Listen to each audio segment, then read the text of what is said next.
Good evening. Thank you for joining us for Dangerous Rhetoric, Blood Libel in the Middle Ages and Today. I'm Kristen Collins, curator in the manuscripts department at the Getty, and it is my pleasure to welcome you. I'm joining you from my home in Venice, California, on the traditional, ancestral, unceded territory of the Gabrielino Tongva peoples, with honor and respect for the deep history of this region. Before our program starts, I just did want to say that you should feel free to submit questions to our panelists at any time throughout the panel through our Q&A function. It has been quite a year in which we have seen how rhetoric can lead to action in dangerous ways. Museums are places people often visit in search of beauty and transcendence. But as tonight's discussion will show, objects may transcend beauty to reveal valuable history lessons as well. Our program was inspired by two objects in the Getty's collection that illustrate the theme of medieval blood libel, the false and incendiary claim that Christian children were killed by Jews in ritual ceremonies. Well, this may sound like a piece of history that belongs solidly in the medieval era. Tonight's panelists will examine the ways that this legend continues to reverberate in our contemporary moment. We are so fortunate to have Blake Gopnik with us as a moderator tonight. You will know him as a frequent contributor to the New York Times and a regular guest on Marketplace Radio. He long served as chief art critic of the Washington Post before moving to Newsweek and the Daily Beast. He's the author of Andy Warhol, A Life as Art, which as of Tuesday is now available in paperback. What you may not know is that before becoming a fine arts editor and art critic, Blake was a medievalist with a BA from McGill in medieval studies and Latin, and then a doctorate in Renaissance art from Oxford. I can't think of a better guide for our discussion this evening, and I welcome Blake, who will introduce our other distinguished panelists. Thank you so much, Kristen. It's such a treat to be here with all of you. And with everyone who's come to visit us this evening. We're going to be doing one of the things that I like more than anything else, and that is looking at an object or two from a museum collection and really trying to unpack it, trying to figure out what it means to deal with this object. It's one of the most exciting things I know and one of the most difficult things I know, and I'm going to be doing it in amazing company tonight. We've got three really superb panelists who really should help us understand how objects, how pictures, and Jewishness and anti-Semitism as well relate. So I'll start by introducing one of our panelists, Ben Katchor, who is an artist who specializes in comic strips and graphic novels. The comic strips have often been turned into graphic novels, but he's also, quite certain, the only one of us who is officially a genius, because of course he won a MacArthur Genius Award. He's the first cartoonist ever to do so, which is, I think, a wonderful distinction for the MacArthur to realize that cartooning, for want of a better word, is a major art form of the 20th and 21st centuries.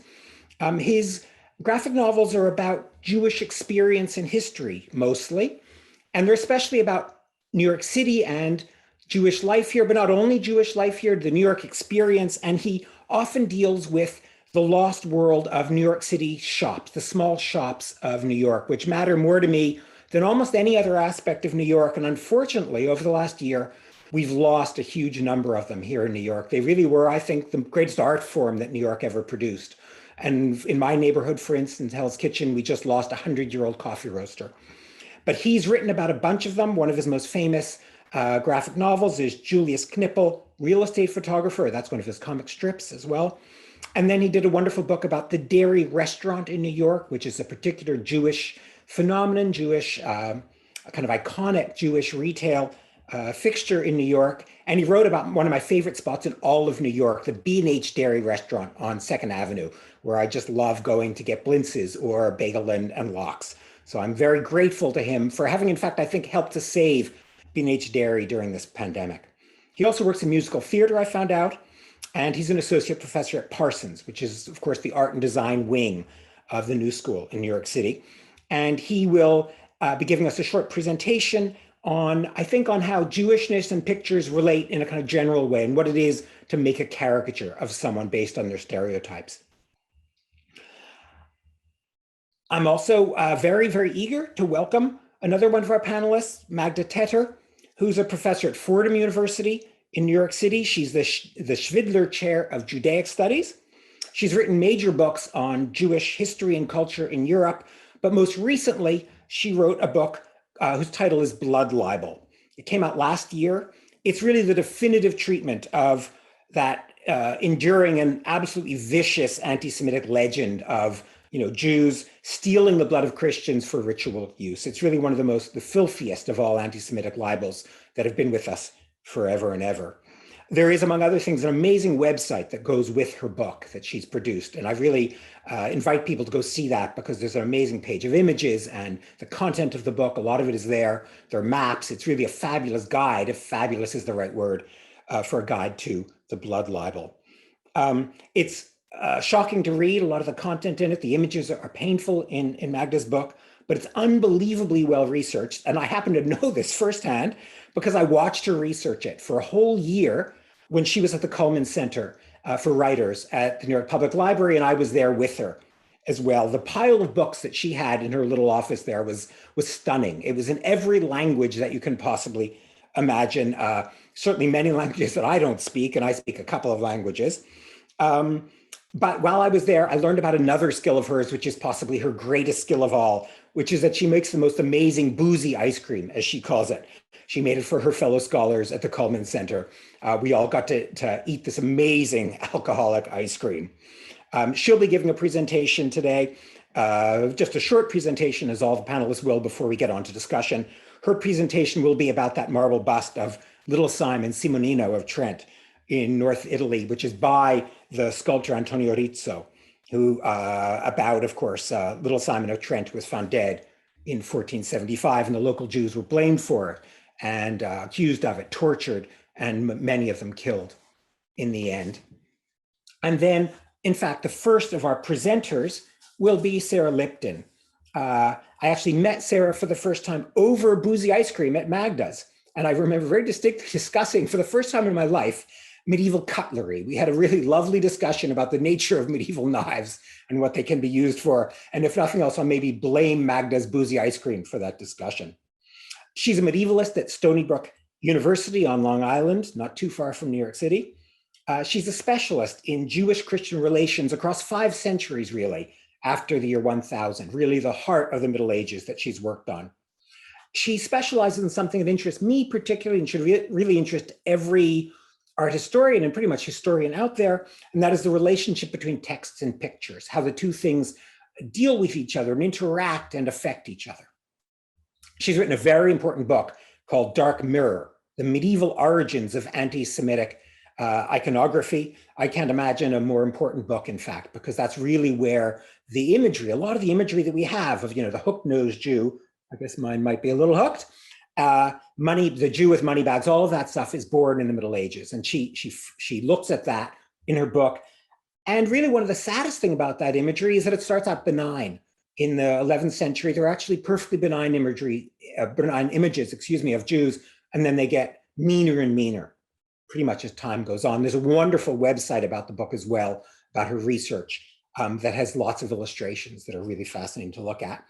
And now I gather she's working on art and preaching in the High Middle Ages, on why Christian worship believed in images, used images so much, invested so much in art and images. And that's something I'm fascinated by. I think it's a central question for art history. Why is it? Because that's what really gave the impetus, the start to what we think of as Western art. So why was it that Christianity believed so strongly in that? And I can't wait to read what Sarah has to say about that.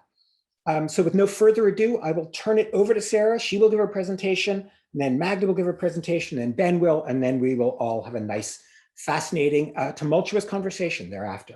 Sarah, please take it away.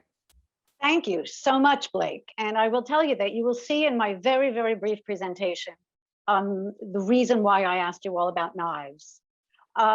I'm going to try to do this very quickly and cover a lot of ground. And all I want to do in the 5 minutes allotted to me is show everybody the manuscript folio that spurred this event and that the Getty started thinking about the blood libel, say a little bit about the story it tells, try to unpack, as Blake put it, the images, and then pass it on to Magda.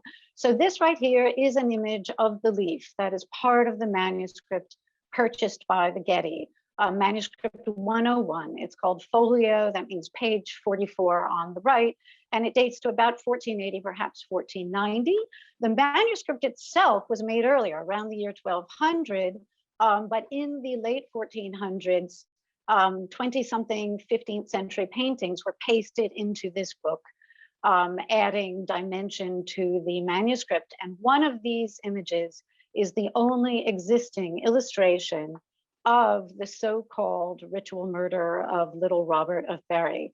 The image appears in the book following a prayer to Robert of Bury, and it comes before an image of Jesus and his family fleeing King Herod towards Egypt, which means that this folio appears in the place in the story that is often devoted to the so-called massacre of the innocents, when King Herod, having been told that a boy would be born who would be a great king, ordered all of the boys born in Bethlehem at that time to be murdered. And so this image, by its placement, connects this alleged little martyred boy to the innocents massacred at the time of Jesus's birth. This is an image of the page that comes before, the Oratio Sancti Roberti, the prayer for Saint Robert. And quickly, let me just tell you the story of Robert of Bury. We know very, very little about it. The story starts when in the year around 1200, a monk at the monastery of Bury St. Edmunds in, actually it's in Suffolk, in East Anglia in England, wrote that something like 19 years earlier, in the year 1181, quote, "The saintly boy Robert was martyred and was buried in our church." And that's all that he says. He doesn't tell us how or why or by whom he was martyred. A somewhat later chronicle fills in the blanks. It says that the boy was crucified by Jews in mockery of the crucifixion of Jesus. There is zero evidence that any boy was killed other than these references. No Jews were ever charged with the crime. No Jews were tried for the crime. It seems most likely that the monastery of Bury St. Edmunds wanted to create a rival cult to make them sort of rivals to or draw pilgrims away from a similar cult in the nearby East Anglian city of Norwich. The cult was devoted to a little boy named William, who allegedly had been crucified and murdered by Jews in 1144, so some decades earlier. You should know that by the time this image and the one of Robert himself were painted around 1480 or 1490, there were absolutely no Jews in England, the entire Jewish community of England having been expelled by the king in the year 1290. So there are three panels to the image. On the top left, you see this image right here, and the scroll says, "The old woman wished but was not able to hide the light of God." And she seems to be trying to hide the martyred, he already has a halo around his head, boy in a well. Why is that? We know that there's a late medieval song version of another ritual murder libel, the tale of Hugh of Lincoln, allegedly killed by Jews in 1255, that said that a young Jewish woman hid Hugh's body in a well. This is not a young woman, however, and there's no reason to think she's Jewish.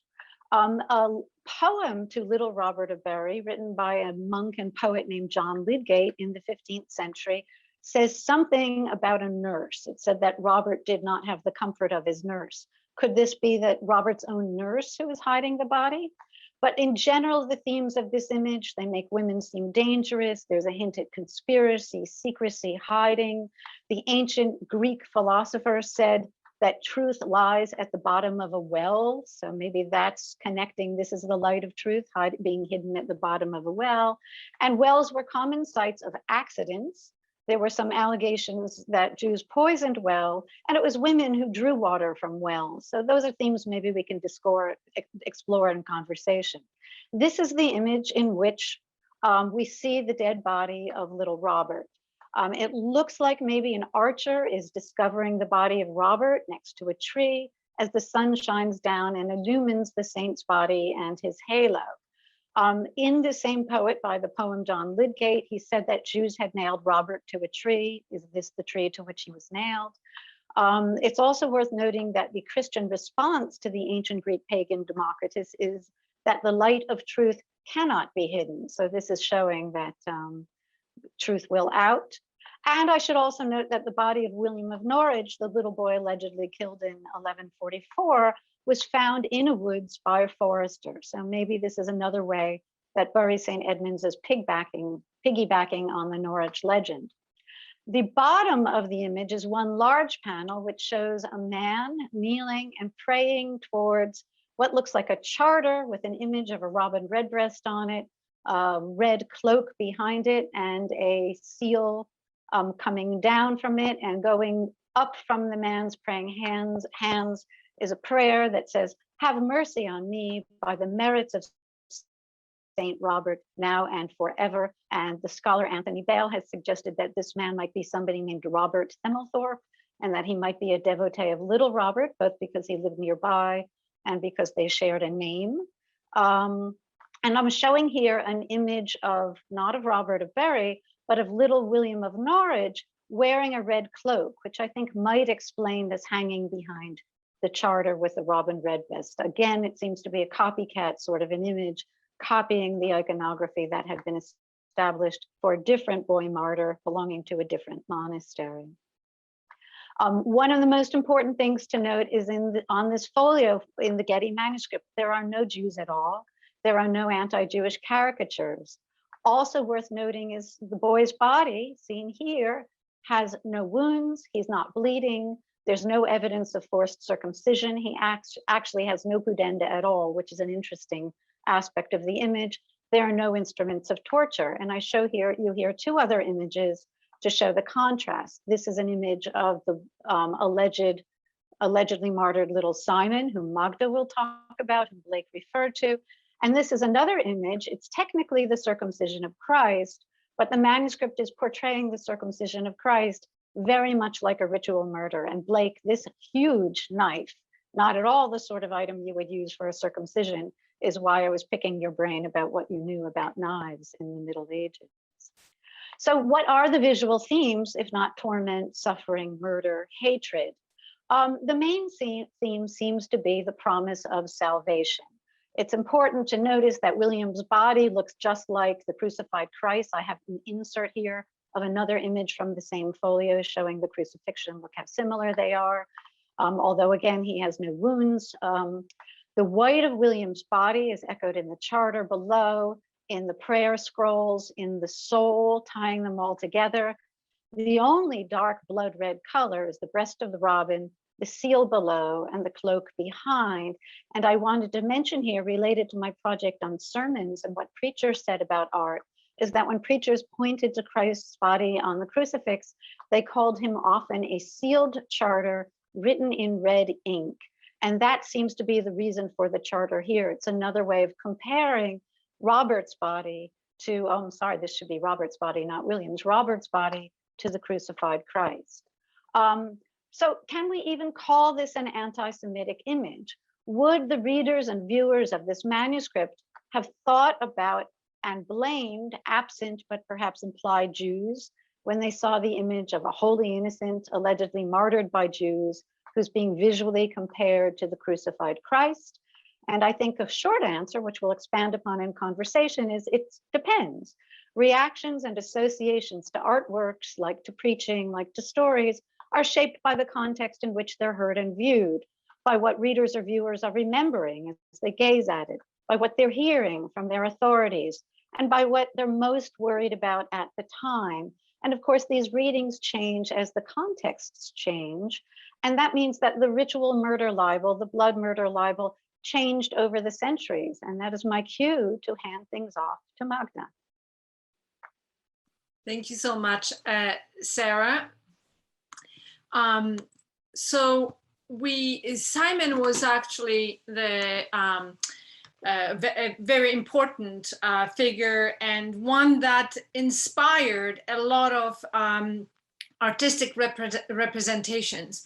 Before the story of Simon of Trent, there were very, very few images of this legend, this trope, this libel, but the story of Simon of Trent really inspires these the dissemination and the invention of the visual vocabulary of what we call the blood libel accusation. So the Getty has this bust of Simon of Trent, this innocuous looking bust of a child. Behind it lies a disturbing story. Not until a few years ago, it was identified as a portrait or as a bust of Saint Syracuse, who was a toddler who died with his mom, Julita, in the 3rd or 4th century in early Christianity.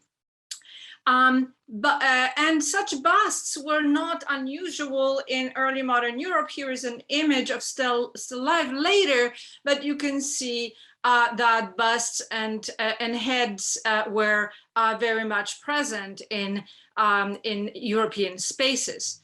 But our bust is different. As Jeanette Cole has shown and analyzed it very in great detail, this is an unusual bust. It has a specific type of clothing. The boy holds a palm, a symbol of martyrdom, and he appears to be emerging from a basin that, as she showed in her article, has some traces of redness. That is a basin filled with blood. And do remember the object of a basin, because we'll see it again and again and again. So behind this innocuous image object, there is a much more disturbing story. It's a story of this murder of this boy. The boy was likely not murdered. All we know about it is that on Easter Sunday, his body was found washed up under a canal, in a canal under a Jewish home in the town of Trento. Because Easter and Passover collided that year, the local bishop immediately took advantage of this time and of the potential for the accusations and accused Jews of killing Simon. Before the trial of Jews even began, accused of killing the boy, a narrative was already emerged, and the narrative claimed that Jews killed Simon in a brutal way of reinforcing or reenacting crucifixion and draining him from blood. So as Sarah was pointing out, there were already parallels to Christ in the earlier stories and imagery, and here we have an explicit but focusing on the crucifixion. A cult of Simon developed very quickly. Again, before even the trial began, the bishop began to collect alleged miracles that were to spread the story of the miraculous martyr and attract pilgrims. And you could see broadsides, broadsheets like that published to tell the story and to attract visitors. This accusation took place at a very specific moment, just a few decades after the invention of the printing press. So this is the first time where we see a mass production of imagery and text disseminating stories. So if the story of Robert of Bury or William of Norwich was only known locally, or maybe heard and in one sentence or two known elsewhere, this is the first time where we see a wide dissemination of the story in print, but also in local churches. And here you can see the outfit that very much reminds us of the one on the bust, and also the red collar that is the color of the tunic of Christ.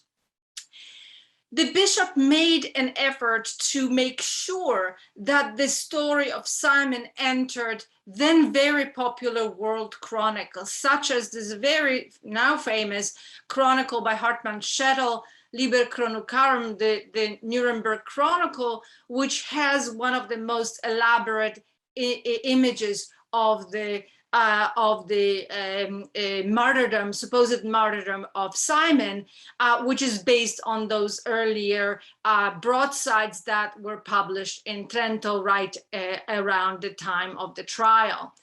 this story entered all kinds of literature and books, authoritative books, such as the Cosmographia, the description of the world by Sebastian Münster's, Chronicles, other types of works where people not interested in Jews would have encountered this story, often signaled by this kind of iconographic clue, like we see here on the as a crucified child.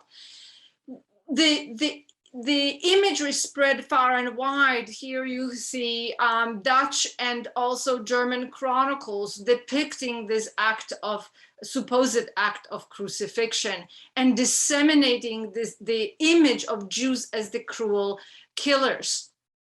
That in the 20th century, this imagery would be mobilized by Nazis and reintroduced into the ecosystem of knowledge and anti-Semitic ecosystem in the Nazi Germany.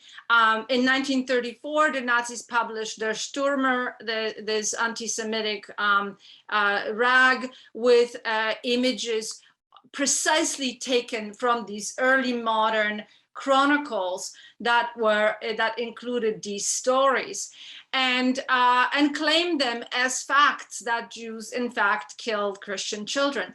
The Nazi part is important because these images and these stories began to again be disseminated across Europe. Here you have in Italy from 1942, a journal called La Difesa della Razza, the defense of race. And here you have, at the height of the so-called final solution, the killing of Jews, books published both across Europe. Here you have an example of that in Poland and in Germany, using these early modern images from these early modern chronicles.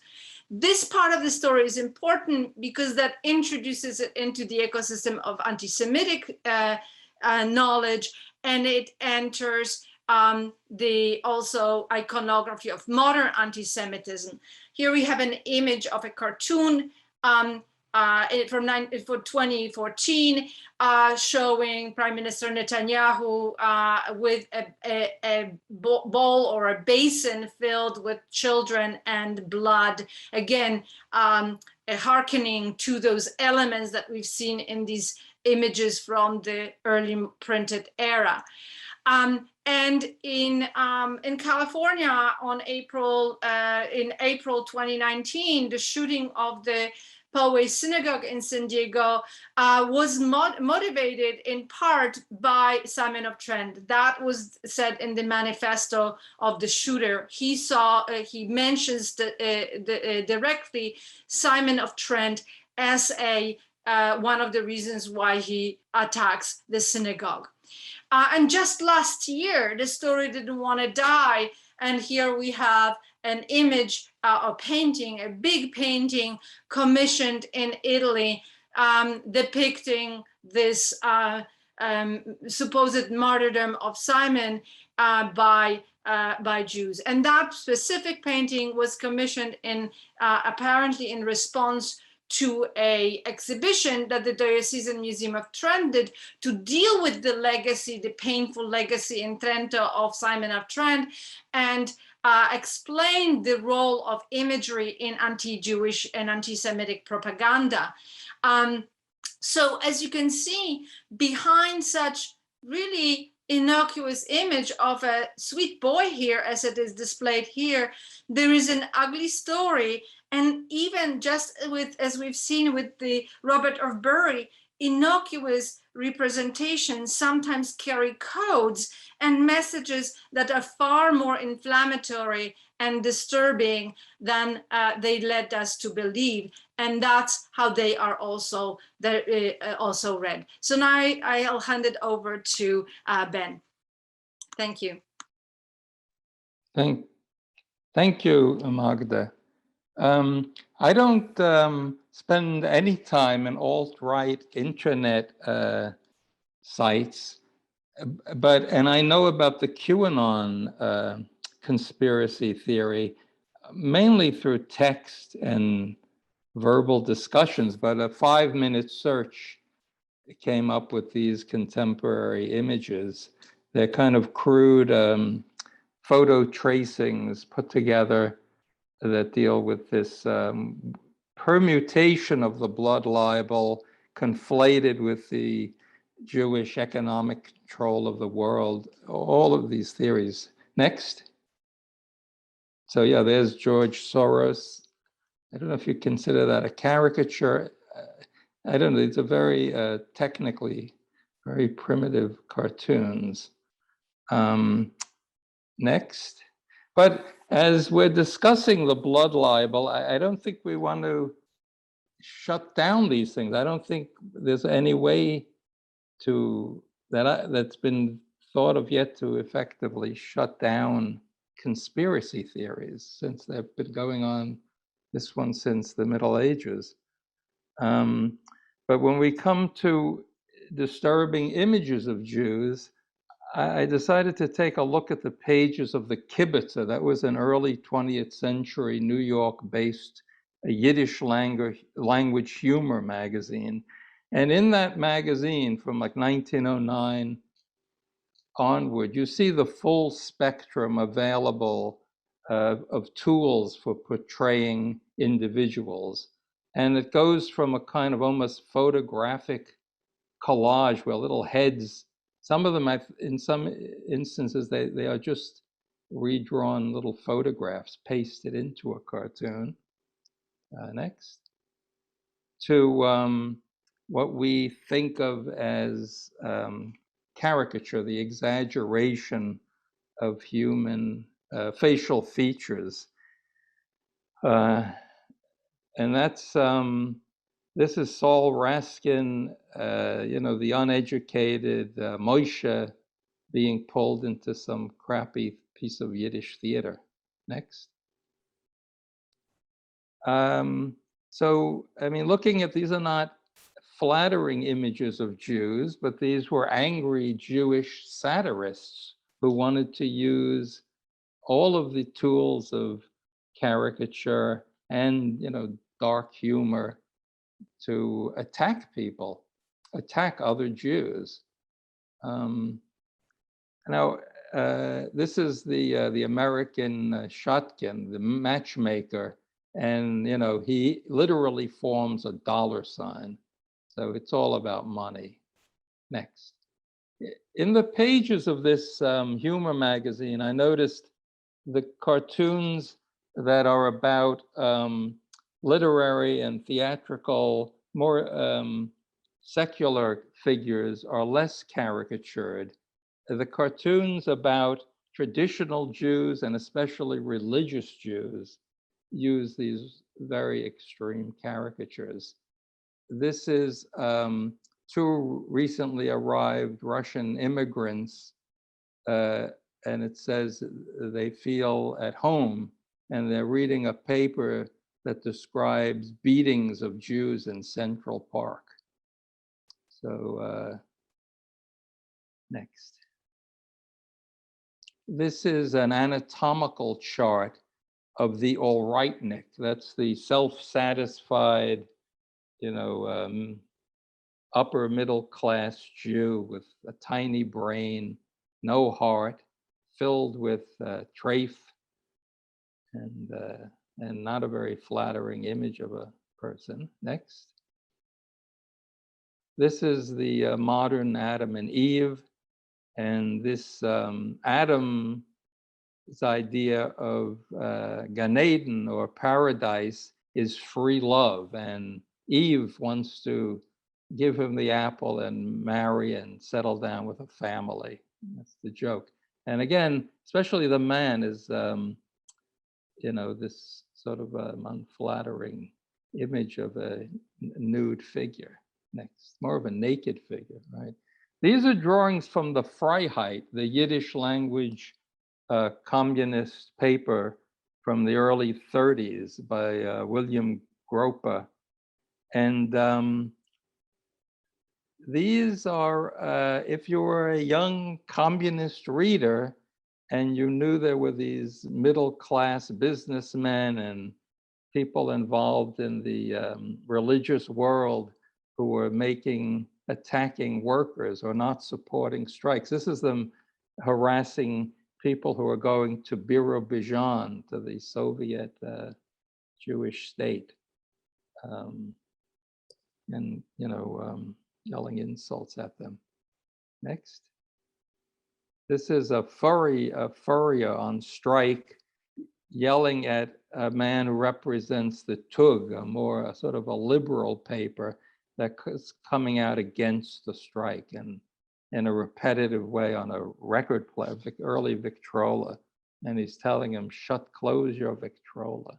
So the proletariat, it may not even be meant to be a Jew, is this heroic figure, the unethical Jewish newspaper, is represented as this sort of distorted caricatured Jew. Next. Itzik the Nudnik, a cafe habitué. Next. This was a very popular comic strip in the teens, A.B. the Agent, this little rotund figure by Harry Hirschfield. Next. You can see his body. Next.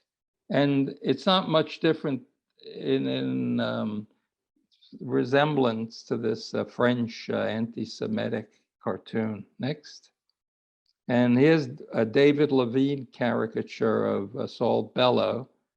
And next, and these kind of bulging eyes show up in a Viennese anti-Jewish cartoon from the 1880s.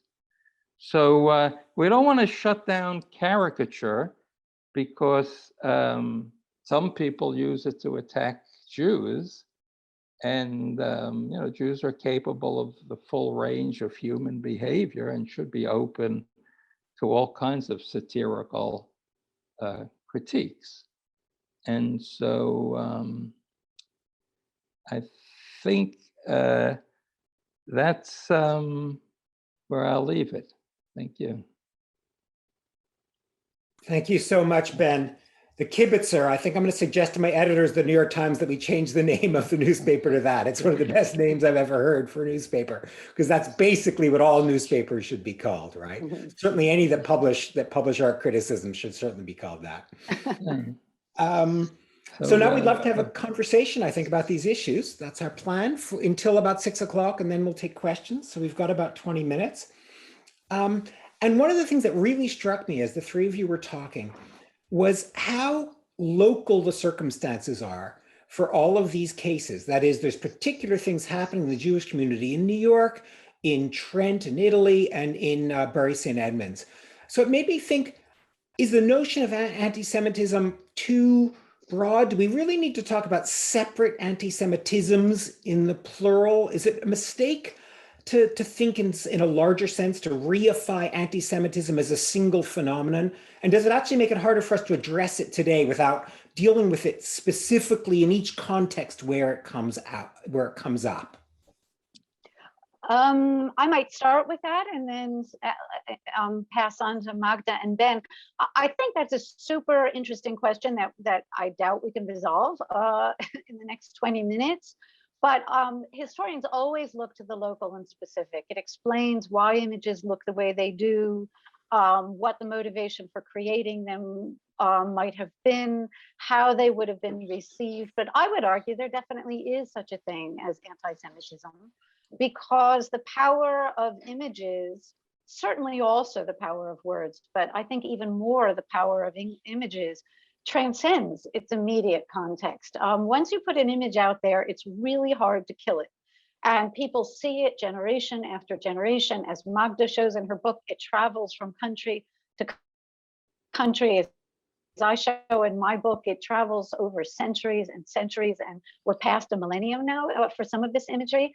And the immediate context is often forgotten. A lot of the resonances are carried on and absorbed, and they might be inherent among those people who know, but they're also reinterpreted in the light of the contemporary circumstances. So the very antiquity of a lot of these images is why people believe it.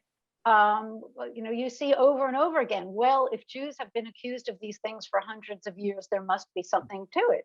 And of course, there's nothing to it except that this has been repeated for hundreds of years, but it has much more power when it can be said to be ancient.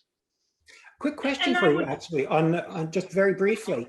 I was thinking, I noticed, of course, the date of those pages that were inserted into the manuscript of the Getty.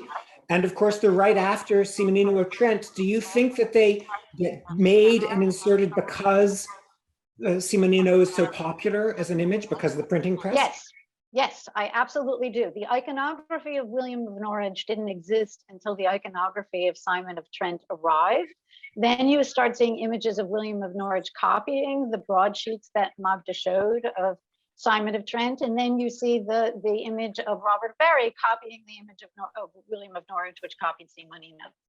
Yeah, and I would add 2 points. One is that once that both imagery and the stories enter, become a reservoir essentially of knowledge, whether it's iconographic knowledge or whether it's textual knowledge, they can be deployed when political local circumstances are necessary, right? So, well, Trento is a specific case, but cases after Trento, instances after, look, in the spring, when many of those accusations happened, many children drowned in waters because in Northern Europe, well, guess what? Easter and Passover come at the springtime when the ice melts and children drown. Not all drowned children end up being anti-Jewish accusations, right? So you have to pay attention to that local context. But at the same time, you have to also understand that there is this larger reservoir of tropes, of ideas that can be deployed. Could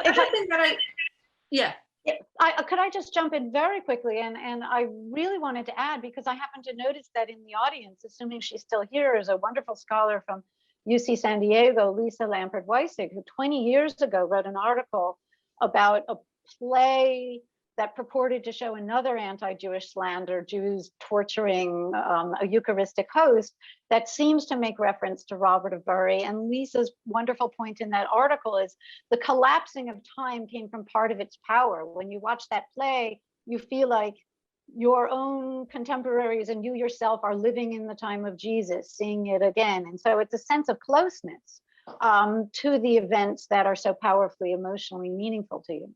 And so on that one, I also want to say that from the stories that I find, I also notice that once a story is happening somewhere, then suddenly in other locales, people are trying to find out or unbury other local legends, and sometimes even manufacture and create those local legends for their own needs. So these singular events in one place can lead to inventions or other discoveries in another place. Yeah, it reminds me of the old joke of an elderly Jew is walking down a dusty road in some shtetl in the Pale of Settlement, and he comes across a big strapping Cossack, and the Cossack smacks him in the face, knocks him to the ground. And the Jew said, why did you do that? And he said, the Cossack says, your people killed our Lord. And the Jew says, well, I mean, even if that's true, that would happen over 1,000 years ago. And the Cossack says, well, I just heard about it today. and these recurring blood libels seem just like, contemporary events to bring it all back into focus for people who want to, scapegoat Jews for the blood curse or, economic exploitation or race theory. I mean, that's like another angle to it. And I think, if those issues are not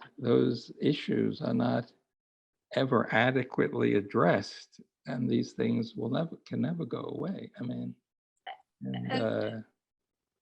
And to tie to your joke, Ben, it's, these stories, once they are there, they begin to color how people, or Christians more specifically, are seeing Jews.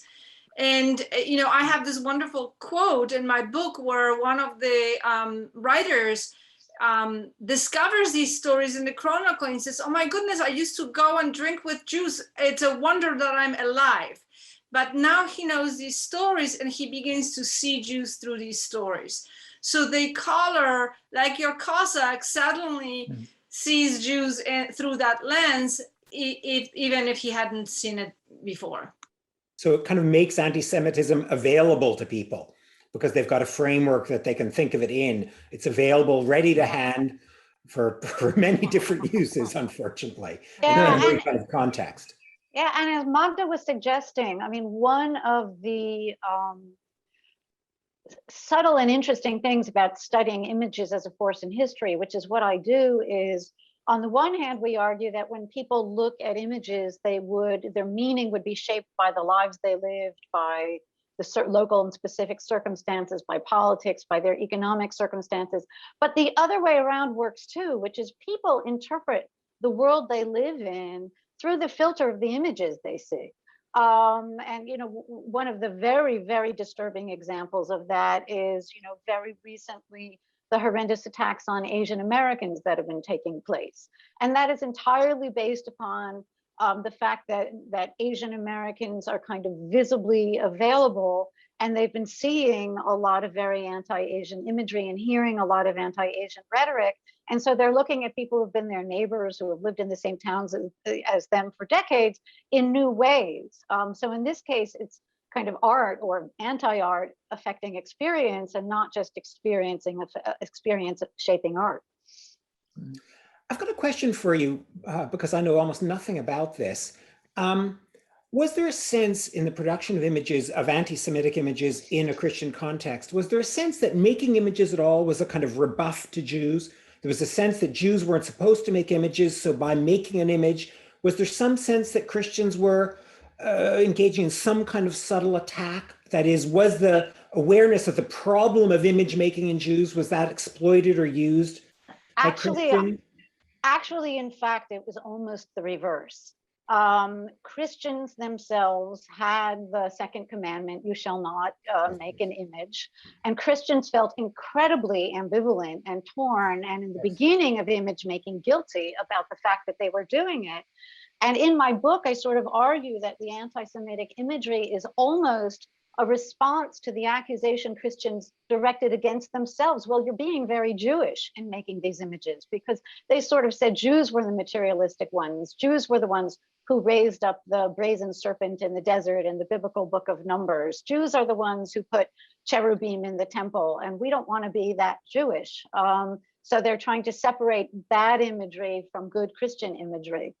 So in fact, my argument about a lot of medieval Christian anti-Semitism is this constant fear that they were too much like their stereotype of Jews. That's amazing. Ben, do you find anyone pushing back against you in, say, the Orthodox Jewish community for making images? Do you, or for that matter, in your own heart, do you feel any tension about being a Jewish maker of images? No, because I don't. I'm an atheist, and I'm not a practicing Jew, so that law is not something I observe. But I mean, I think physiognomy, this whole ancient idea of physiognomy, that you can read a person's character from their face, lies at the root of a lot of trouble. And I don't really do caricature. I try to not make the things people are born with, the size of their nose, into a reason to attack somebody. And so I veer more toward the non-caricatural depiction of human beings, like in these early medieval images. And so, I think with certain, it's a strange thing, the Lubavitcher Hasidim, have gotten very much into images of, Schneerson, and Right. Yeah. that's kind of a strange anomaly in one traditional Jewish culture.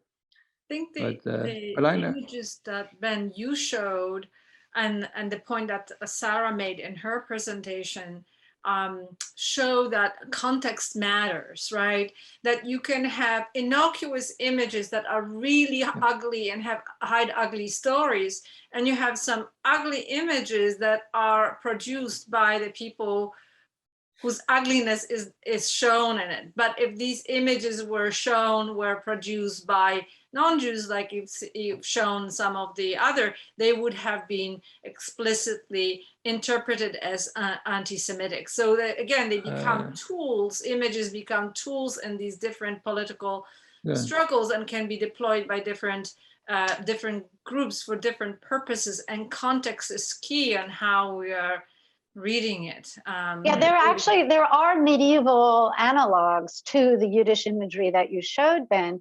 We have Hebrew manuscripts created for Jews, in some cases by Jews, in some cases by Christians working for Jews. But in some of these, they're Haggadot, Passover, Seder guidebooks.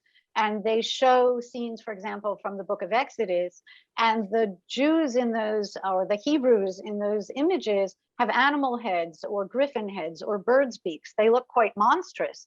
And they look so strange that there was one scholar, Ruth Mellenkopf, thought that these were created by Christian artists to make fun and poke anti-Semitic hostility towards their Jewish patrons. Most of us dismissed that. Jews were not so naive. They wouldn't have hired artists who made ugly books for them, and say that it's a different phenomenon entirely, that they are appropriating what they know is anti-Jewish imagery and throwing it back at the society that marginalized them and said, look, I mean, you say that we look a certain way. Well, we're not ashamed of being Jews. We know that you call us beasts, but we are beasts who are saved by God and taken out of Egypt, and we will reach the Holy Land and we'll have the last laugh, might be the argument. There are several scholars, Michael Epstein, Ava Froimovich are two who have made those arguments. More recently, the head of the Cohen Center, where Magda and Blake and I all enjoyed amazing years, Jean Strauss is writing a book about paintings of a very wealthy Jewish family in England who hired John Singer Sargent to make portraits of themselves. And the portraits use a lot of stereotypically Jewish visual devices. And the question was Sargent making anti-Semitic art? And the usual answer given is no, that these very, very wealthy Jews who had power and influence and titles knew that nevertheless they were considered marginal and outsider by English society, and they were throwing it back and saying, you want to call us exotic? We'll show ourselves as exotic. Yeah, I mean, the cartoons in the Yiddish press were meant for other Jews to look at. They were not put out in the mainstream English press. Yeah, but it's satire. I mean, satire is showing how disturbing something is, and to reveal a truth. The opposite of Little Simon, making a really disturbing image. They were so powerful for the use of Jewish audiences because precisely they were using the imagery that was used in anti-Semitic imagery, right? So that the punch of those cartoons was so much stronger because they were appropriating that kind of imagery that was used for other purposes.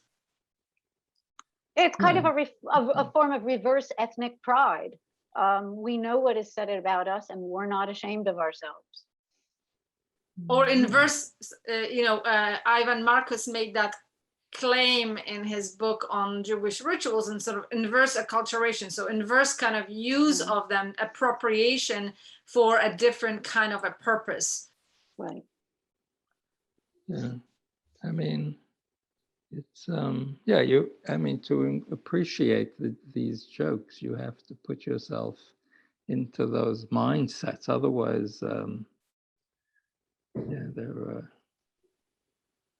they're not easy to always understand why. Well, I mean, I know that this humor magazine was had nothing good to say about, you know, the religious community in New York and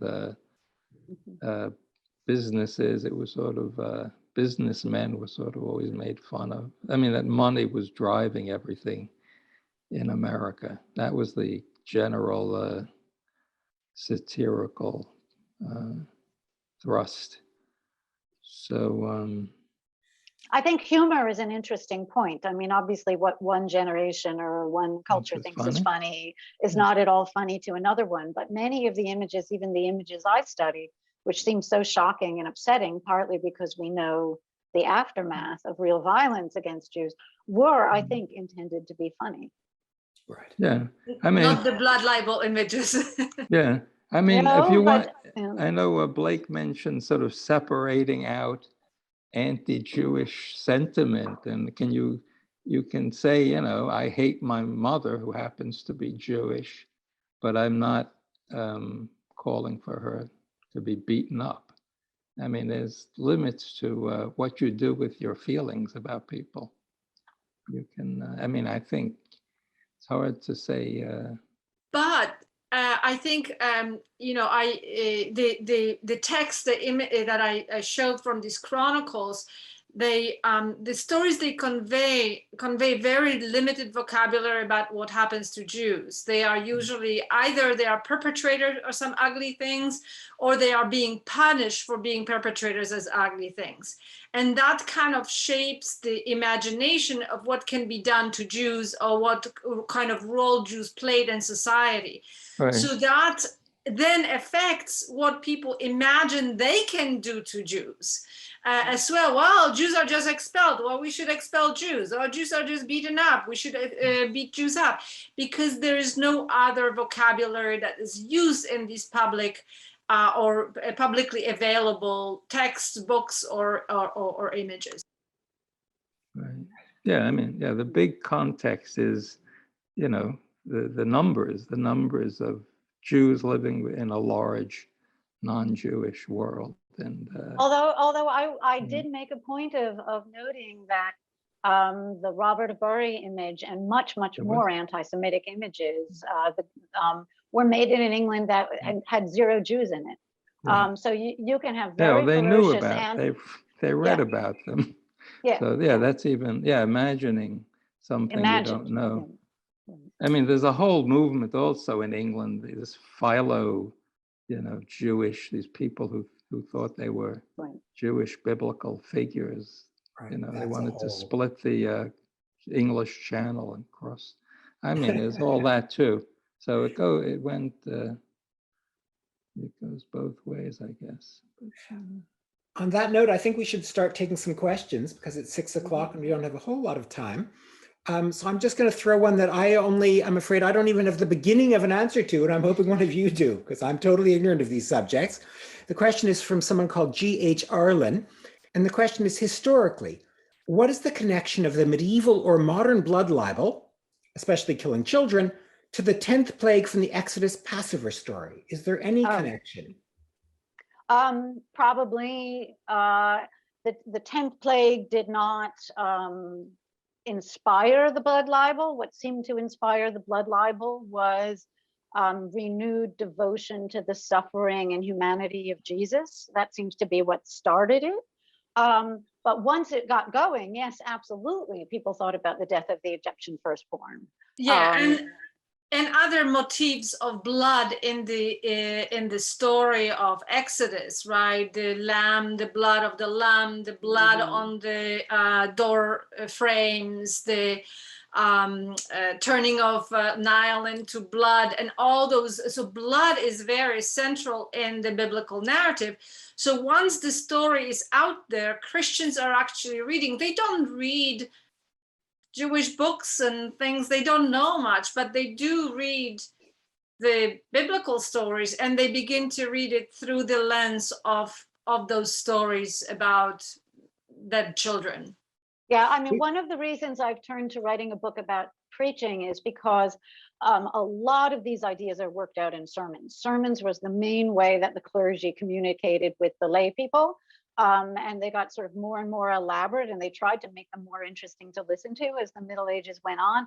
And a basic technique for writing a sermon is you take a theme and then you kind of weave variations on it. And often that theme will simply be a word from the biblical text for the day. So pretty much every blood anything in the Bible, or then later on in post-biblical stories you can think of, would be interwoven with the story of the blood libel at some point in some sermon, in some piece of literature.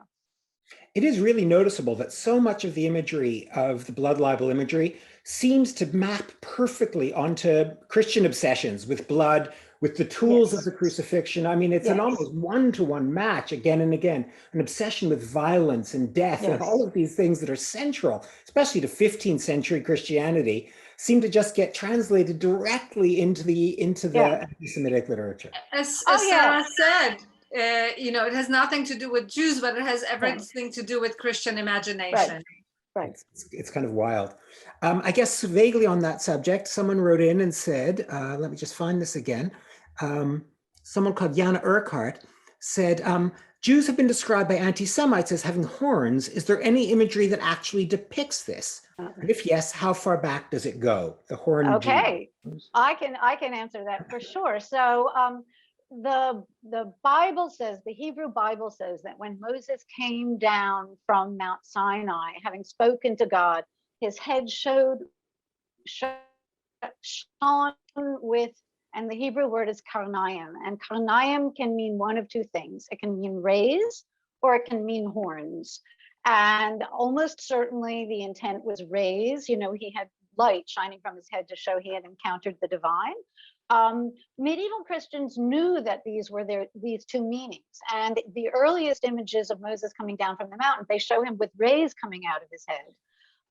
But sometimes just two rays on either side, almost as if they're horns. They might be trying to do a kind of visual play on words.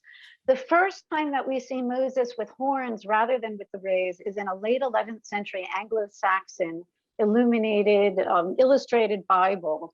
And the explanation there seems to be that they knew perfectly well that it can be rays or horns, but they were referring to a kind of Germanic tradition of using horned helmets as a sign of leadership. So it was their way of saying that Moses was a great leader as he came down, again, playing on the double meaning of the word. So for centuries, you see Moses with horns. It's not at all derogatory, but this is one of the examples I use to show how art can change history. After having seen pictures of Moses with horns for centuries, people forgot the meaning and they thought it meant that Jews had horns. So in fact, Christian art is the source of the rumor that Jews have horns. Huh. That's fascinating. That's great. Of course, the great example of that is Michelangelo's Moses, the most famous example of a horned Moses. Someone asks, Eugene Tronfield asks, if these anti-Semitic blood libels were initially spread by the church, how do you explain the ongoing spread of these libels in our secular society? They didn't necessarily, they started, were invented by monks, by clergy that were engaged in sort of Christian liturgical work and understanding, but then they entered the non-religious literature and became popularized through printed press and entered the hands of people of all kinds, literate people. And I think that's an important thing, that the invention, both in the Middle Ages and later on in the early modern period, when those ideas get really grounded, were really products of elites, maybe not the highest elites, middling elites perhaps, but certainly the literate people.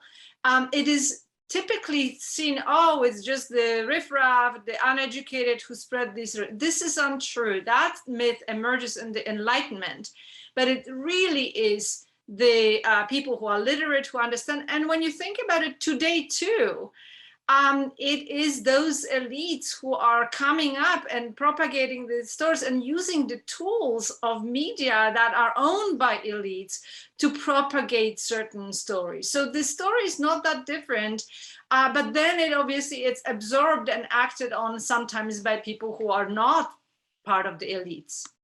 I would add that so many of our most powerful stories and visual symbols in secular society and political life are originally religious.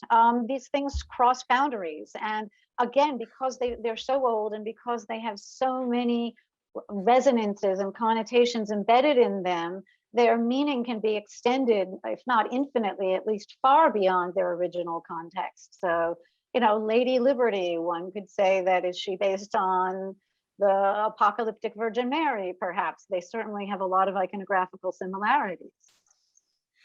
And I think it's important to point out that the distinction between secular and sacred was much, much looser or non-existent for centuries and centuries and centuries. So the crossover, you can't even call it crossover really, the two categories overlap so much. So when to the extent that it has, the religious falls off, certainly in Europe and to some extent here, you're still left with a culture that's infused with these images and with these tropes. Yeah. And the power of them, David, they become more powerful when they are attached to these larger ideas, just as the caricatures that Ben was talking about have much more power because we know that there is another meaning for them. Yeah, I mean, when my university wanted to create a new visual symbol for itself, you know, what did it pick? It doesn't pick a symbol that means nothing to anybody. It picked the shape of a shield because that, you know, that immediately establishes a sense of authority and a sense of heritage and a sense of history. My hometown, Montreal, did adopt an image that no one had ever seen before, and no one will ever see it again. It means absolutely nothing. They spent millions with some, you know, consultant who gave them a brand new image no one had ever seen, and it means nothing to anyone. It doesn't work. It just doesn't really work.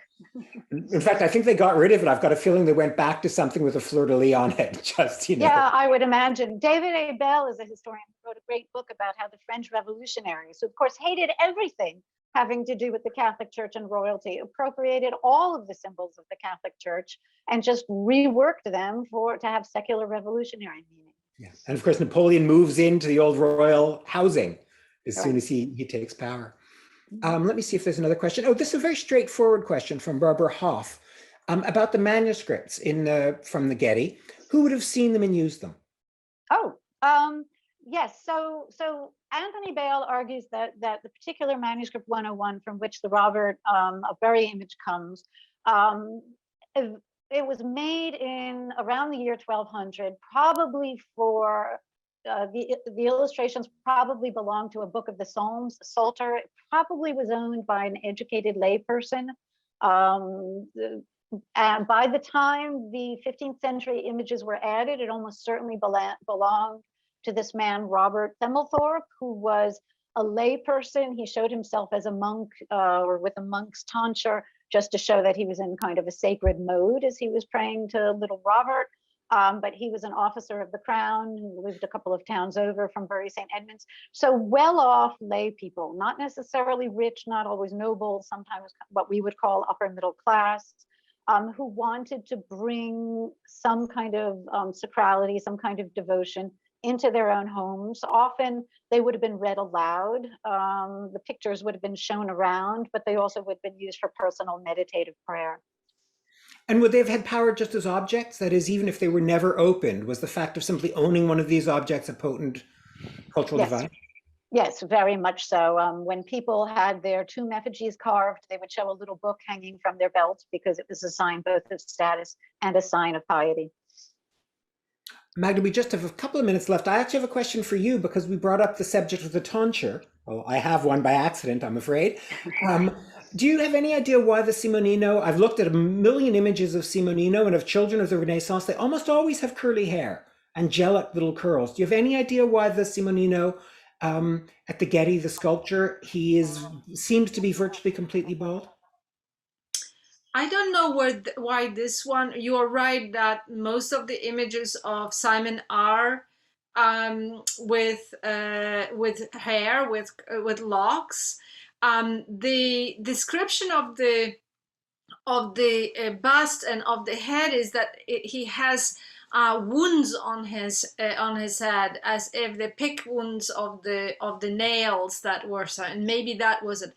I was actually wondering whether maybe he was supposed to have added hair, or perhaps it was painted over, the curls were painted over, that we are now not seeing it. That seems to be the suggestion that Jeanette Cole makes, that there is paint, and that he may have had the curls painted, which is maybe a little strange, because they could have sculpted the head with but at the same time he was a toddler, so maybe the head is in that time. But you're right, it's very unusual. He's usually depicted with hair.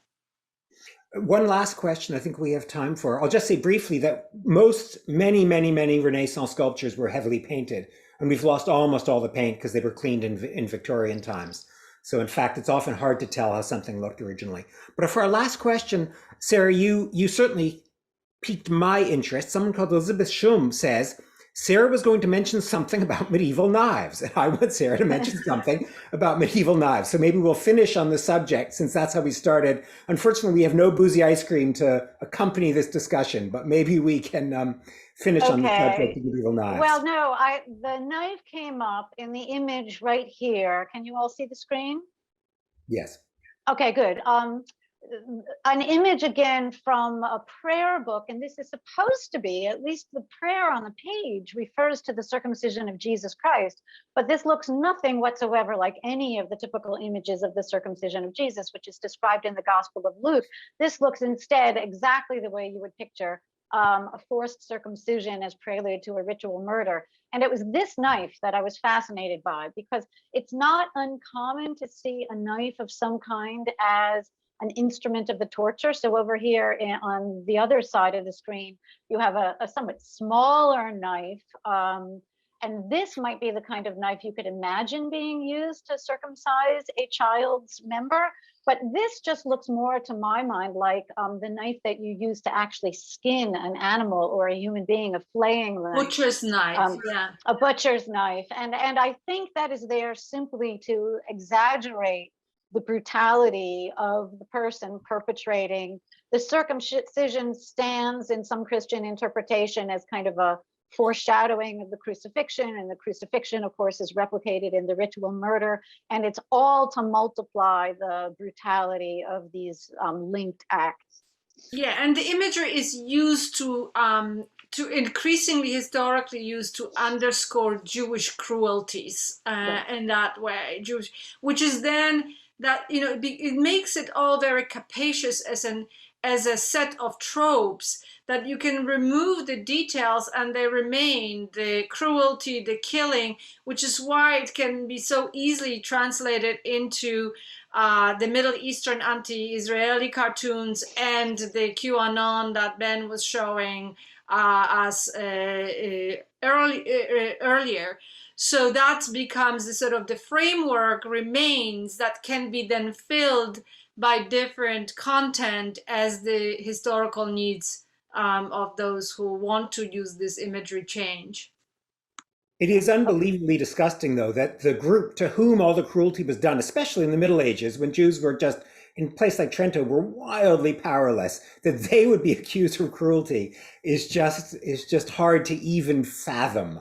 Projection.